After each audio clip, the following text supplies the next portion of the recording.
Alright guys, so today we're going to talk about training to failure, because people often ask what is the correct amount of reps or sets or weight that you are supposed to use in order to reach your maximum potential for muscle gains. And truth is, there's not one correct answer. There's not one thing that is going to definitely be the right recipe for you. All human bodies are made a little bit different. We all have different types of muscles that work better, whether it's your fast twitch muscle fibers, slow twitch muscle fibers, different connections, and there's all different variations of things. However, one thing is a fact, and that is that your muscles will not grow stronger if you do not use the overload method. So what this means is that we need to do either more reps, more weight, more sets. You always need to be doing something to push your muscles past their limit. You need to do something that brings them up in their conditioning. So here's what I recommend. For me, my favorite method to use is the training to failure method. So that means I'm not looking to do a 1 rep max every single time that I'm in the gym. That means that I'm usually working from between 7 to 10 reps. So usually I'm failing. My last rep, I'm failing at my 8th rep. So around number 8, you see me doing a shoulder press, I'm done. I'm not moving that weight. My muscles have quit. They're done on that 8th rep. Now the problem we see often is when people fail. Let's say we're doing 8 rep sets. So when somebody fails on that 8th rep, what they want to do is increase the weight on the next set, and then they end up doing 3 or 4 reps with less weight or with more weight. So let's give an example to simplify this. I'm shoulder pressing 70-pound dumbbells. Around rep number 8, I fail. Can't move the weight anymore. Drop the weight. Boom.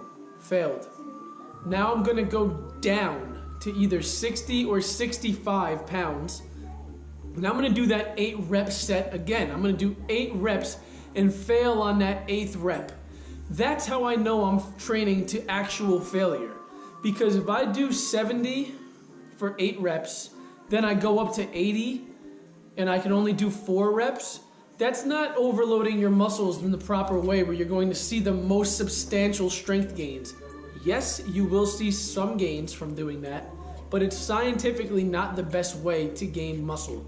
So if you keep your rep range between 8 to 10 and you're failing on that 8th rep, you should continue to try to get in that 8th rep scale.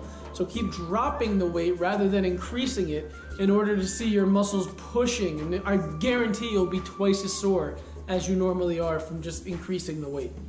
So try that method.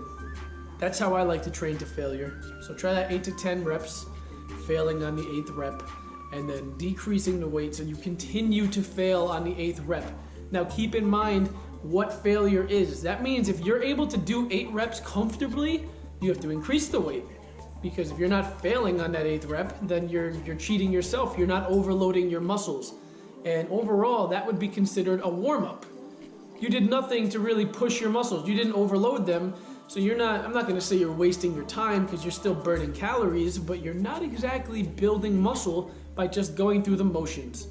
So what I suggest is training to failure, finding yourself a new limit and pushing your muscles past their limit. That way, next week when you go and do the same workout or you do something very similar, you can increase your weight a little bit. So now instead of doing 70 for 8 reps, I'm doing 75 for 8 reps.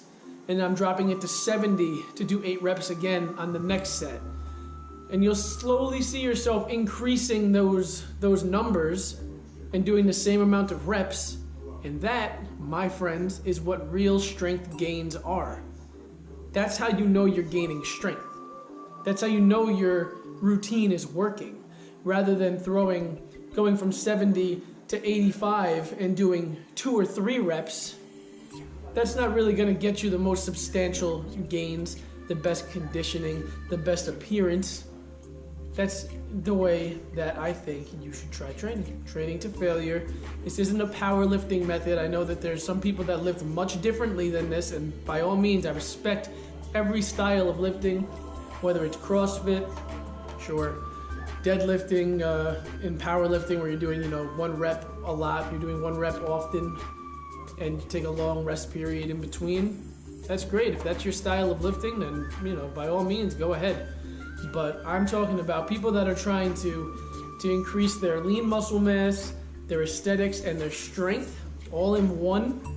Try this recipe. It might work for you, might end up being something that you do for every single one of your lifts. You can do it for everything, keep that in mind. Squatting, leg day, I really love to incorporate this where I'm failing on that 8th rep and then I start to decrease the weight because I'm trying to do that 8 rep threshold every single time. Man, your legs will be feeling it the next day. Believe me, it hurts. It hurts in a good way. So give it a shot, try something new. Maybe this works for you. Maybe this will be something to incorporate. I like it. Scientifically, this may be one of the best ways to increase muscle. Overload method, keep it in mind. Try it out. Don't miss out on your gains and make each rep count.